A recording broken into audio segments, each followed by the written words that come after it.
Assalamualaikum warahmatullahi wabarakatuh. Kami dari kelompok 4 akan menjelaskan mengenai penyesuaian penggunaan teknologi dari mata pelajaran sosiologi. Untuk anggotanya di sini ada absen 20 dari Muhammad Bimo, dari absen 25 ada Neza Salsa, dari absen 28 ada Raihan Habib, dari absen 33 ada Usama, dan yang terakhir dari absen 35 ada Zahra Naldi. Assalamualaikum warahmatullahi wabarakatuh. Saya Usama Al-Farizi ingin menjelaskan tentang latar belakang dari permasalahan yang dibahas oleh kelompok kami. Pandemi COVID-19 membuat penggunaan teknologi semakin berkembang dalam ekosistem masyarakat.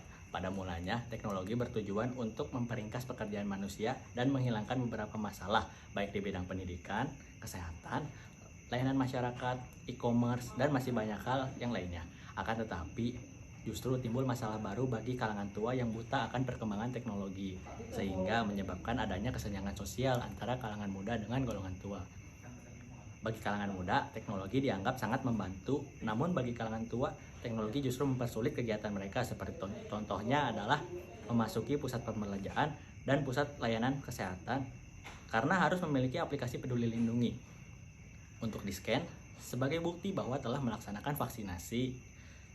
Di masa pandemi ini, penggunaan teknologi atau sistem scan yang melalui aplikasi Peduli Lindungi ini dianggap mempersulit kalangan tua, sehingga kalangan tua tidak mendapat layanan kesehatan atau kemasyarakatan karena sulitnya akses yang dilakukan oleh mereka terhadap aplikasi Peduli Lindungi. Kondisi ini membuat kalangan tua dan usia menengah kesulitan mengakses aplikasi Peduli Lindungi. Hal itu terlihat dari banyaknya video yang tersebar di platform seperti TikTok, Instagram, dan media sosial lainnya yang berisi amukan bahkan cacian masyarakat yang buta akan teknologi kepada pemerintah. Selain itu, kesenjangan sosial yang diakibatkan oleh teknologi juga terjadi di bidang pendidikan. Di masa pandemi ini, pembelajaran daring adalah prioritas utama pemerintah agar pendidikan di Indonesia tidak membeku begitu saja. Hal ini tentu membutuhkan perangkat dan juga koneksi internet yang baik. Akan tetapi, sangat disayangkan tidak semua siswa mampu membeli perangkat yang disyaratkan, sehingga banyak sekali ditemukan siswa maupun siswi yang meminjam perangkat tetangga ataupun menahan lapar demi membeli paket internet supaya bisa mengikuti proses pembelajaran daring di sekolah. Selain itu, tidak semua daerah memiliki koneksi internet yang baik, sehingga banyak sekali daerah yang kesulitan mengikuti proses pembelajaran daring. Hal ini tentu menyebabkan kesenjangan sosial bagi para pelajar di seluruh Nusantara. Halo, saya Raihan. Di sini saya akan menjelaskan dari kelompok 4, yaitu teori yang digunakan sebagai pisau analisis. Pengertian globalisasi. Dalam studi sosiologi, globalisasi dipelajari sebagai bentuk pemersatu berbagai negara untuk bisa saling bertukar informasi, pengetahuan, dan teknologi. Berkat globalisasi, negara-negara di dunia ini nyaris kehilangan batas-batasnya dalam artian geografis. Maka itu, globalisasi juga memicu perubahan besar di dunia, terutama ketika mayoritas negara saling terhubung satu sama lain. Bentuk-bentuk globalisasi. Yang pertama ada bidang iptek. Baik ilmu pengetahuan dan teknologi juga mendapatkan pengaruh dari globalisasi. Contoh dari globalisasi bidang ini seperti penemuan alat penyampaian informasi seperti smartphone, internet, dan lain-lain. Komunikasi akan semakin mudah setelah adanya benda tersebut. Selain itu, ada juga penemuan hasil globalisasi yang membantu seluruh negara agar bisa terjangkau, yakni transportasi, seperti pesawat terbang, kapal laut, dan masih banyak lagi. Yang kedua adalah bidang komunikasi. Globalisasi di bidang komunikasi terlihat dari perkembangan teknologi komunikasi yang semakin canggih. Kemunculan alat komunikasi semacam telegram, telepon, ditambah sekarang di setiap masyarakat terdapat platform-platform media sosial yang dapat dijangkau. Teori yang kami usung mengenai masalah yang diangkat ini adalah teori kesimpangan. Penggunaan teknologi secara global di masa pandemi COVID-19 membuat jurang besar antara orang-orang yang berpendidikan dan tidak berpendidikan, atau underclass. Underclass sendiri adalah suatu kategori sosial yang hidup di bawah standar kehidupan sosial yang umum di masyarakat, yang ditandai oleh ketidakmampuan sosial yang berganda atau mengganggu tingkat pendidikan dan cenderung bergantung kepada tunjangan negara atau masyarakat. Sedangkan ketimpangan sosial biasa dikenal pula sebagai kesenjangan sosial. Sebutan ini merupakan terjemahan dari social inequality. Masyarakat yang tinggal di kota-kota besar akan lebih mudah mendapatkan akses pendidikan yang bagus. Sebaliknya, masyarakat yang tinggal di daerah dengan akses yang kurang, maka mereka akan lebih jauh tertinggal dari masyarakat yang terdapat di kota-kota besar. Sekian. Assalamualaikum warahmatullahi wabarakatuh. Saya Muhammad Bimo Andika Purwo dari absen 20 kelas 11 IPA 5 akan membacakan hasil penelitian yang kelompok kami lakukan. Hasil penelitian pertama adalah pengaruh terhadap bekerja. 4,2% data mengatakan tidak membantu dan 95,8% mengatakan bahwa teknologi membantu pekerjaan mereka. Mereka beranggapan bahwa teknologi membantu mereka memangkas birokrasi dan mengefektifkan pekerjaan mereka. Udah itu, di data kedua ada hasil penelitian pengaruh terhadap kegiatan tertentu. Datanya adalah 46% mengatakan tidak membantu dan 54% membantu dengan alasan yang kurang lebih sama seperti tadi. Lalu data ketiga ada hasil penelitian mengenai edukasi penggunaan teknologi atau penggunaan teknologi dalam bidang pendidikan. Datanya adalah 18,3% mengatakan tidak membantu dan 81,7% mengatakan bahwa teknologi membantu bidang pendidikan. Dikarenakan di masa pandemi corona ini, seluruh sekolah mengadakan yang namanya pembelajaran jarak jauh. Dalam proses pembelajaran jarak jauh, teknologi sangat dibutuhkan untuk menghubungkan antara siswa dan guru. Sedangkan data yang tidak membantu, mereka lebih banyak beralasan bahwa infrastruktur teknologi di daerah mereka seperti wifi dan gawai belum memadai. Data keempat ada hasil penelitian penggunaan aplikasi Peduli Lindungi. Datanya adalah 16,9% tidak membantu dan 83,1% sangat membantu. Data 83,1% sangat membantu. Mereka beranggapan bahwa aplikasi Peduli Lindungi membantu mereka dalam proses screening siapa saja yang memiliki riwayat penyakit atau siapa saja yang belum divaksin. Sedangkan data yang tidak membantu, mereka beranggapan bahwa aplikasi Peduli Lindungi sangat merepotkan mereka jika terburu-buru jika ingin masuk ruangan layanan masyarakat. Yaitu ada data selanjutnya hasil penelitian penggunaan pembayaran. 43,7% memilih pembayaran secara virtual dan 56,3% memilih pembayaran secara cash.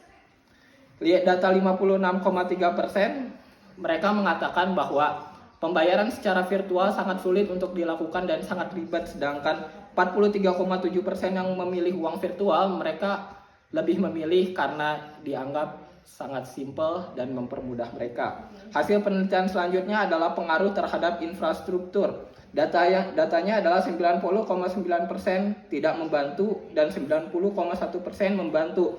90,1% beranggapan bahwa infrastruktur teknologi di daerah mereka sangat dibutuhkan agar mampu mendukung dan membantu aktivitas sehari-hari mereka. Sedangkan 90,9% tidak membantu. Entah apa alasannya. Ya, sekian dari saya. Wassalamualaikum warahmatullahi wabarakatuh. Halo, saya Zanen Ali Farezi. Di sini saya akan menjelaskan mengenai kesimpulan dari hasil penelitian kami. Kesimpulannya ialah teknologi kian hari makin berkembang seiring dengan perkembangan zaman yang terus menuju ke era digitalisasi. Selain itu juga tercuat banyak kata-kata mengenai perkembangan zaman di mana kita akan menghadapi revolusi industri 4.0. Indonesia perlu berkembang baik dari perkembangan teknologi maupun perkembangan sumber daya manusianya. Perkembangan zaman akan mendukung Indonesia menuju Indonesia generasi emas di tahun 2045. Karena hal demikian, kami melakukan riset serta penelitian mengenai penggunaan teknologi yang digunakan dari kalangan muda maupun kalangan tua. Tapi dalam penelitian kami mengkhususkan penelitian ini pada kalangan tua karena sesuai dengan penyebaran kuesioner yang telah kami lakukan. Dalam penelitian ini, kami membahas mengenai berbagai macam rumusan masalah yang telah kami bahas, yaitu dari pembahasan pertama mengenai edukasi penggunaan teknologi. Kami melihat bahwa pemerintah telah melakukan edukasi mengenai penggunaan teknologi.